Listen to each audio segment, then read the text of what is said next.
Hello, how are you doing today? Hope you're doing well.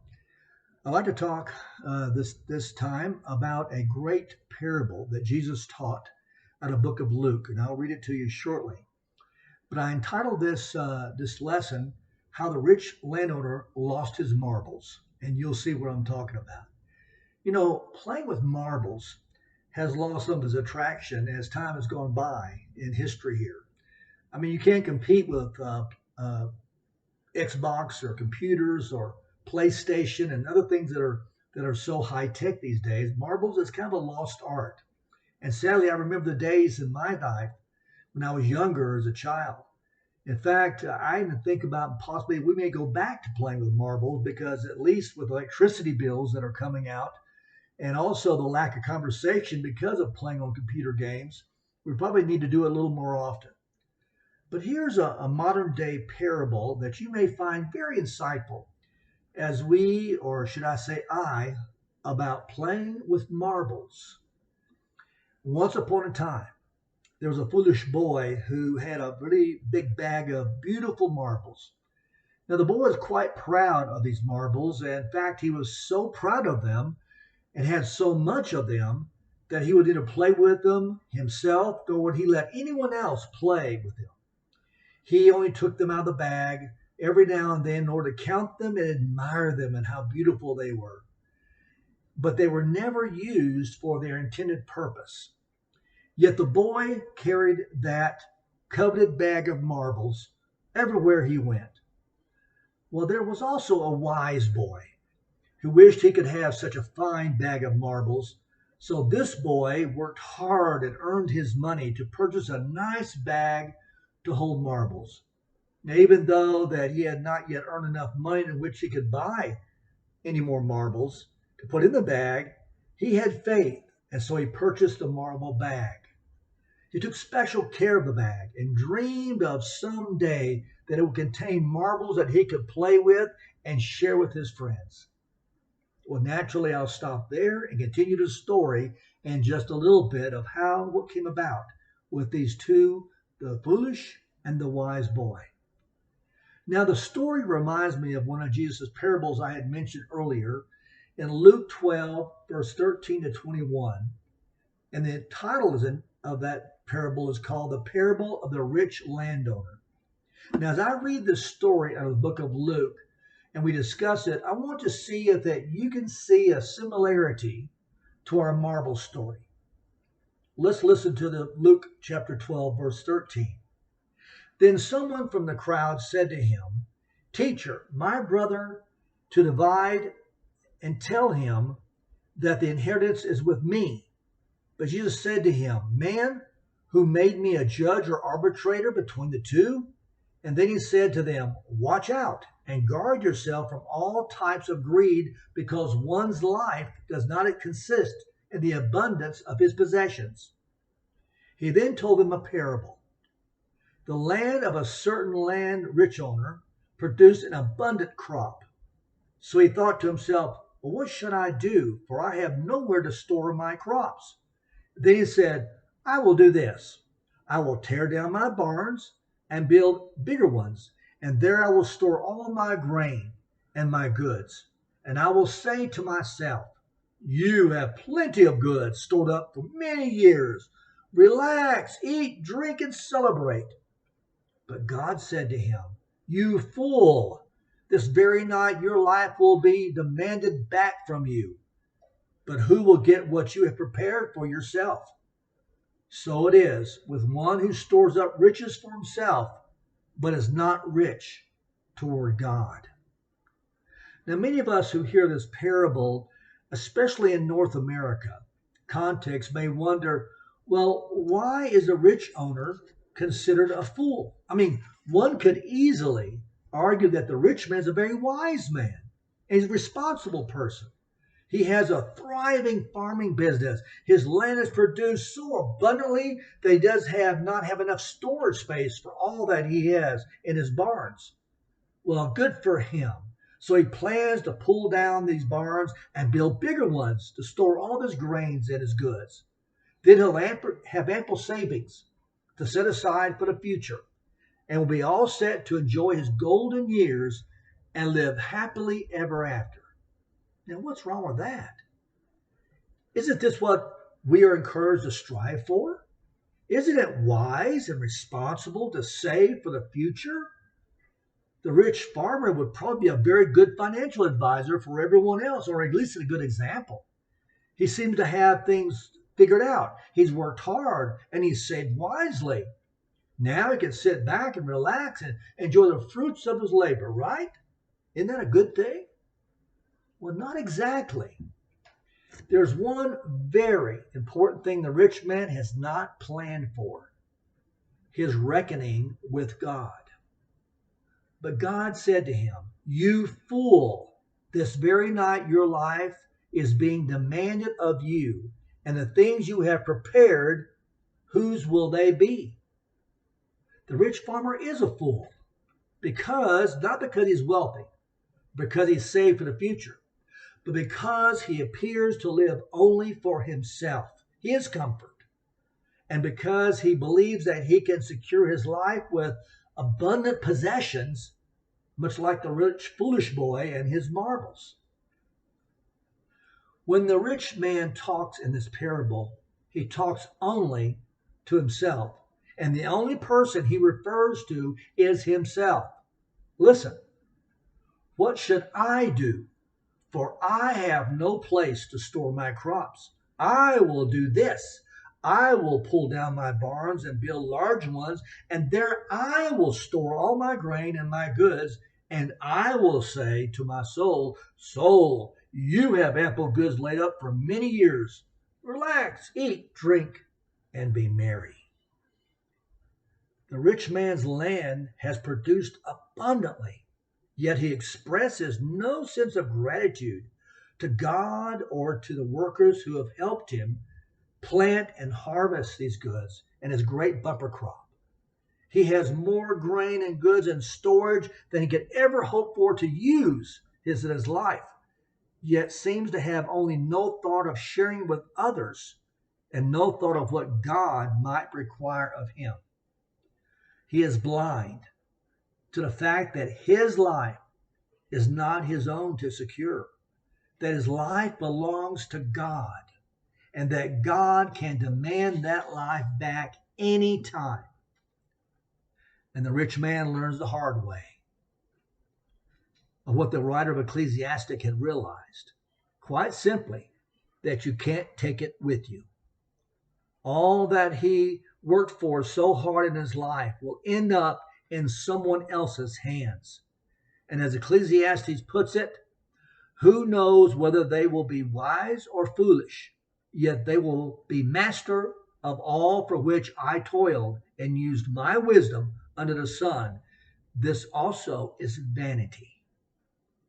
I love that story about a man who found out it was his time to go to heaven.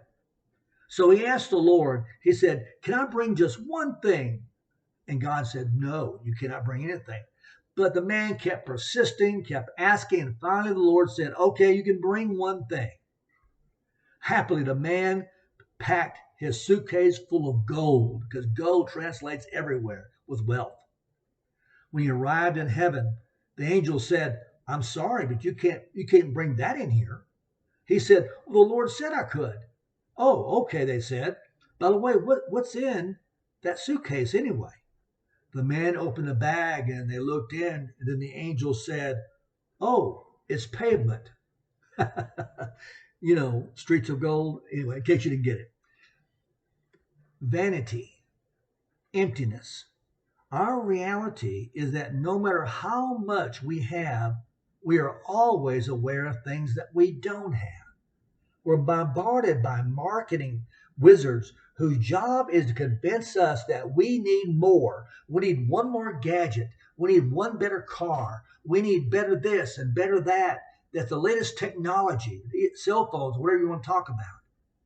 And we have a feeling that we just don't have enough. And like the rich farmer, we're tempted to think that having large amounts of money and possessions stored up will make us secure. Sooner or later, however, we learn that no amount of wealth or property can secure our lives. No amount of wealth can protect us from that genetically inherited disease, for instance, or from a tragic accident that we can't plan for. No amount of wealth can keep our relationships healthy and our families from falling apart. Just talk to Bill Gates recently, and God bless him, and we have prayers for him. But he lost all that wealth, but yet his family's marriage dissolved. In fact, wealth and property can easily drive a wedge between family members, as in the case of our brothers fighting over the inheritance at the very beginning of our text I read to you shortly before. More importantly, no amount of wealth can secure our lives with God. He is not impressed. In fact, Jesus repeatedly warns that wealth can get in the way of our relationship with God. He said, take care, he says, be on your guard against all kinds of greed, for one's life does not consist in the abundance of possessions. It is not that God doesn't want us to save for retirement or future needs, have a savings account. It is not that God doesn't want us to eat, drink, and be merry and enjoy what God has given us. Are you hearing what I'm trying to say there? We know from the Gospels that Jesus spent time eating and drinking with people and enjoying life. He laughed. He enjoyed the children. He enjoyed his friends. But he was also very clear where his true security lay. It's all about priorities. It's about who is truly God in our lives. It's about how we invest our lives and the gifts that God has given us, and how about our lives are fundamentally aligned toward ourselves and our passing desires, or toward God and our neighbor, toward God's mission to bless and redeem the world. Our lives, our very lives, and our possessions are not our own. They belong to God. We are merely stewards of them for the time God has given us on this earth.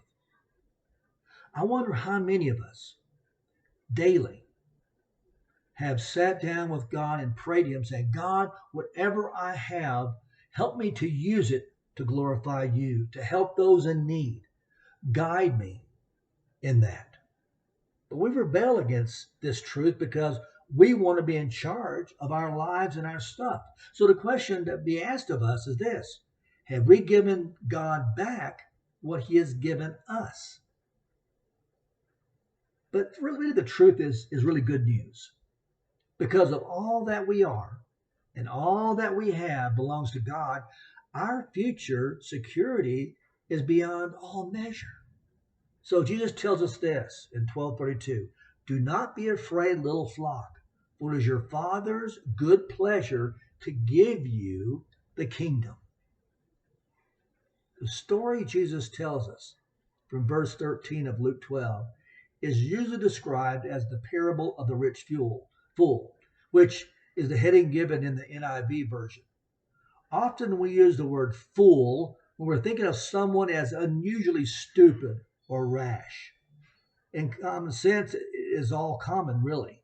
Then a fool is someone who falls below the norm.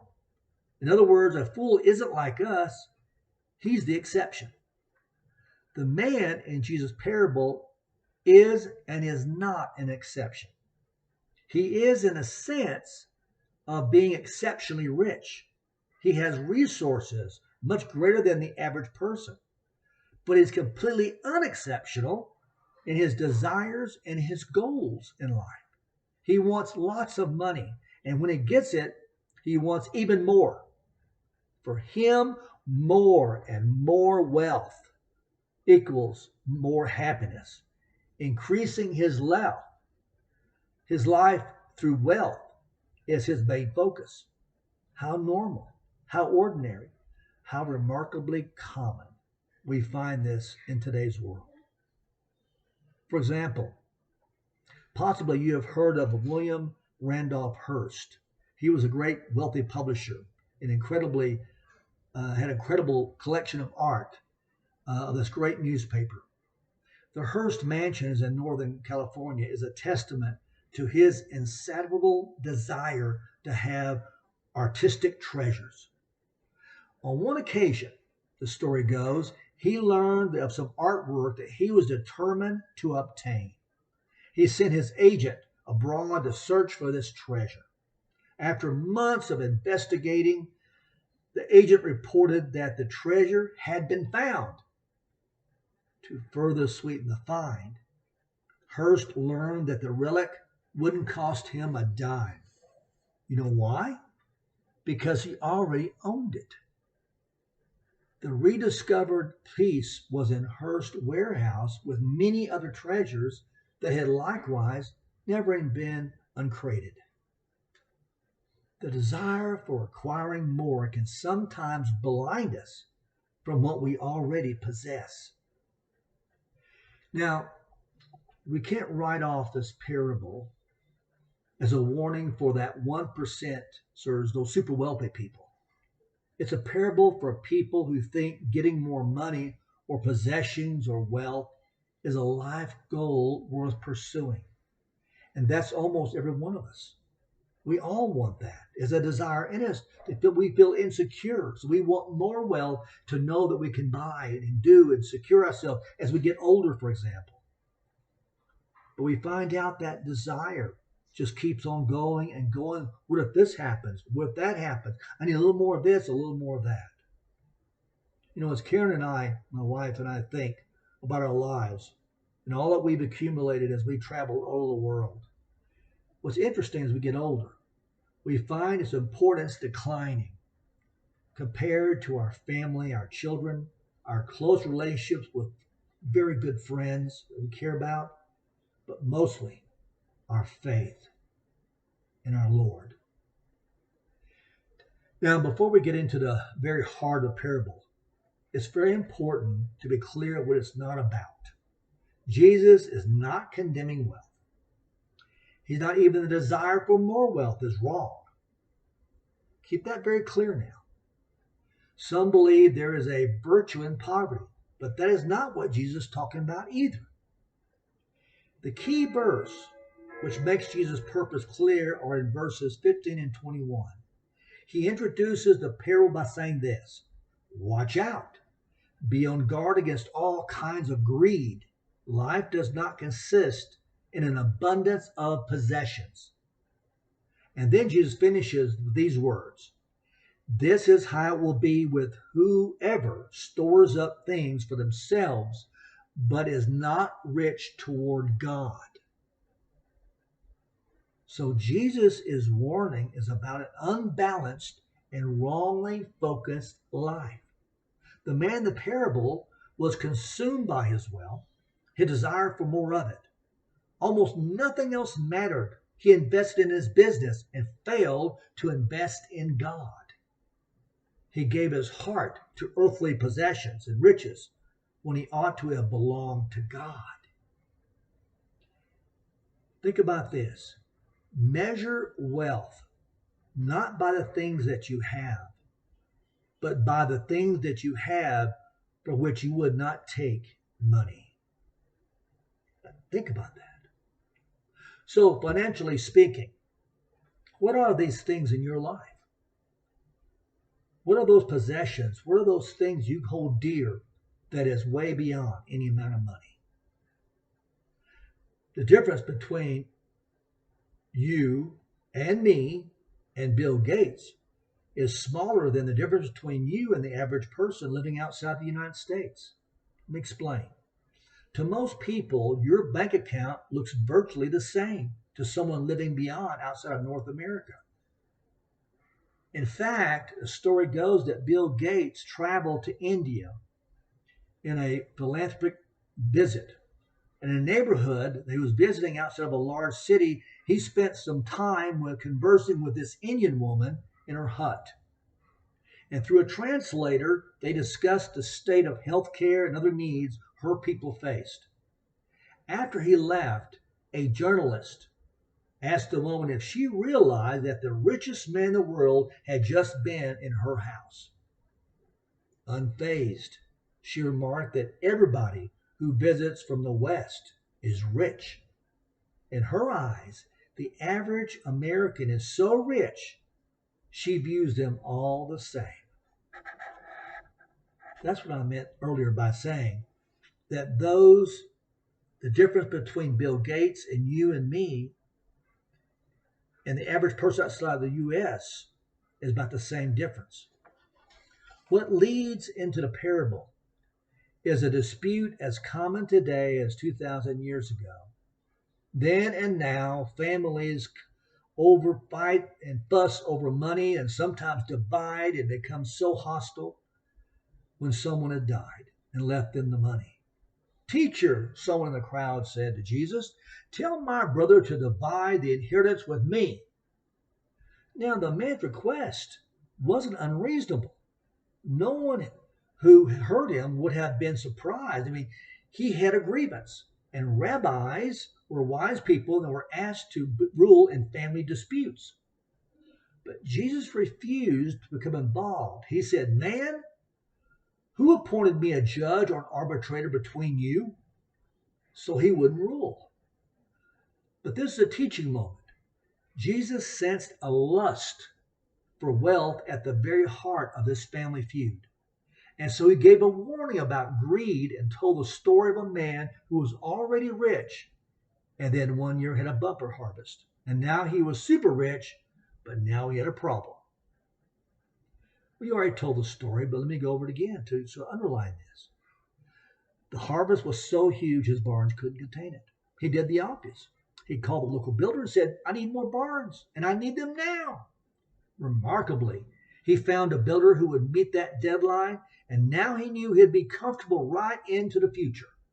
His barns would be full. His new wealth would last him for years and years and years. He would sit back, sip a cold drink, and take life easy. But God called him a fool, for he would have died that very night. He had lived for his wealth, dreaming of it many days ahead to enjoy his future and his fortune. But no amount of wealth could guarantee him a life, and his earthly life ended without even one day to relax in his affluence. And that's what he was talking about, greed. The rich man in the parable was guilty of three follies. Three follies. Let me go over them with you real fast. The first folly was of thinking that things bring meaning to life. There is just one hint in the story that this rich farmer cared for anyone else. He was entirely self-focused. What he wanted was more and more wealth. And when he had it, he'd find happiness, security. The wealth was for no other cause and no other person. More and more of him would be what he wanted, and life would be complete if he had more. Now, there's two problems with this philosophy. First, the lust for anything. I don't care what it is, including possessions, can become impossible to control and harder to find satisfaction. I talk to salespeople in stores, in a golf store, and then I speculated that maybe some players could change their clubs every year. And the salesperson said, not every year, it's more often than that. Wow. The assistant in a furniture store quoted examples only of a little less frequent for people replacing sofas and chairs and coffee tables. And he said, they'll recarpet the floors and hang new wallpaper at the same time. So as I talked to these salespeople, I started learning how people are not satisfied. They want more. They want something bigger, more sparkly, something newer all the time. Others do the same with cars. You want the latest phone, the cameras, and the television. They get the newest, the biggest, the best, and brightest product on the market. But they're never content because around the corner on TV is another one. If only I have that, that'll make me happier. And they tell themselves this lie. But they're not. For 3 months later, there's another product that grabs their attention. So the question to us is this. What are some things that you put too much value in your life that you hold so high up? Now, things don't satisfy. Compared to our soul, people don't satisfy. More grandchildren, more friends, more popularity is not going to meet that inner craving in our life. And second thing, St. Augustine got it right back in the late 4th century when he said and wrote this: "You have made us for yourself, O Lord, and our hearts are restless until they rest in you." That's what we crave. Our hearts are restless until we have God in our hearts and ourselves in God's hands. When in Waco, Nebraska, there was a Cornerstone Bank. It was robbed of some $6,000 in November of 2012. You may have read about this. The bank employees were able to give the police a fairly good description of the teenage girl who pulled off the crime and the car in which she escaped.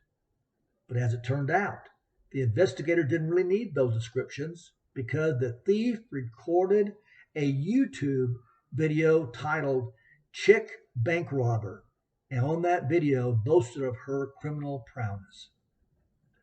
Fanning out the cash in front of the camera, 19-year-old Hannah Sabata held up a sign that read, "I just stole a car and robbed a bank. Now I'm rich.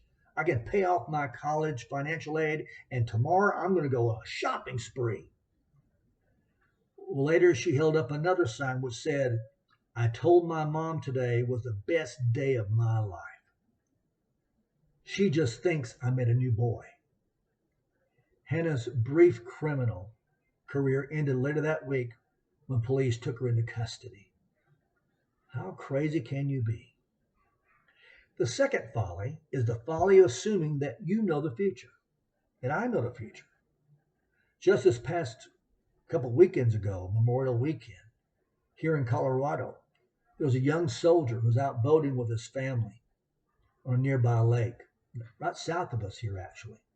The winds increased and they had an accident. The man and his wife, that young soldier, both were drowned, leaving a couple small children without parents. They didn't plan for that. The folly is to think you own the future, that you can plan whatever you want to do, that you can control it. And so it was with the man in Jesus' parable. This very night, your life will be demanded from you, God tells him. So God's words are emphatic, specific, and certain. Death would be immediate, and the fact that it would happen was completely beyond the man's control. That night, the man's life would end, and there would be no negotiation and no vote. This was God's decision, period. No dialogue. So the two obvious lessons are these. One, that you dare not invest all your hopes in a future that you cannot control. Two, you must live ready for any day to be your last day. So here's our question in this folly. What would we do if we knew today would be our last day before we stood before God? Would we change our habits? Would we change what we would do today if we knew this is our last day of life? The surest thing in life is death. It's the great leveler of all of us. The common experience of kings and popes and presidents and prime ministers, of factory workers, construction workers, chief executives and middle managers, doctors, nurses, home makers, and home breakers. We all die. No matter your wealth, no matter your learning, no matter your color, nationality, or religion, or virtue of fame, or influence, or talent, it levels the playing field. And we all know it's coming. If we do nothing to be ready, no wonder God says, "You fool."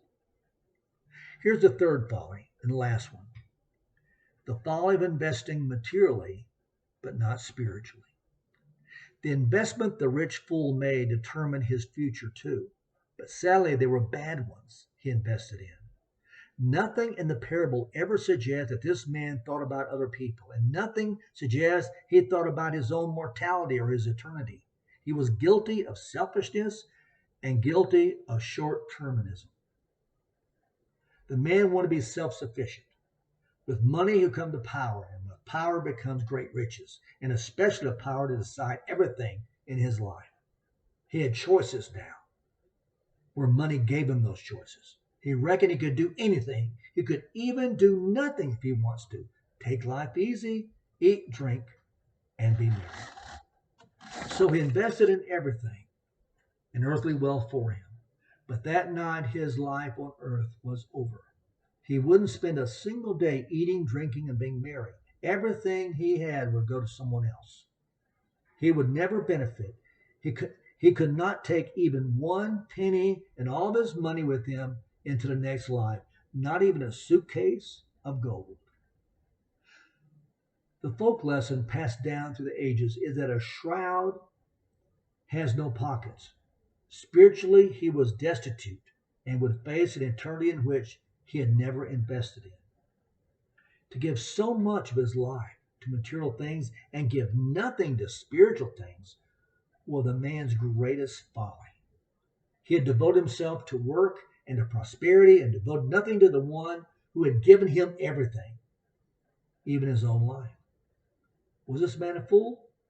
Yes, utterly a fool, and as a complete fool as anyone can be. But as we know, that's not so uncommon. So many live as if all things are for them to direct towards their own pleasure and their own purpose. And if every circumstance and happening is under their control, as if they're accountable only to themselves and what they want to do. And they're wrong. They have a master. They have a Lord. They have a judge.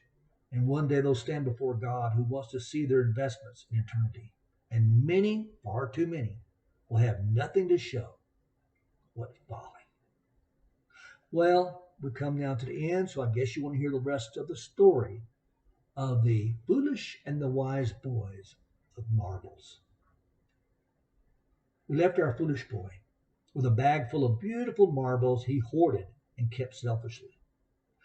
Alas, the foolish boy, with all the marbles, didn't take care of the marble bag itself. And one day the bag developed a hole in the bottom seam. Still, he paid no attention. And one by one, the marbles fell out of the bag. Well, it didn't take long once the foolish boy's marble bag developed a hole for the wise boy to begin to find those beautiful marbles as he was walking along and one at a time lying unnoticed on the ground. He couldn't believe it. And one by one, he added them marbles to his bag, his marble bag. So the wise boy thus gained a fine bag full of marbles in no time at all. This boy played with the marbles and shared with them with all of his friends. And he always took special care of the bag so he wouldn't lose any. So, what is the moral of our marble story? Of the foolish boy that sounds a whole like the rich landowner? Well, here's the moral. Because he was selfish and careless, he lost all of his marbles and he was left holding the bag. May God bless you. Think about this. You are so rich, but it's God's richness. Amen.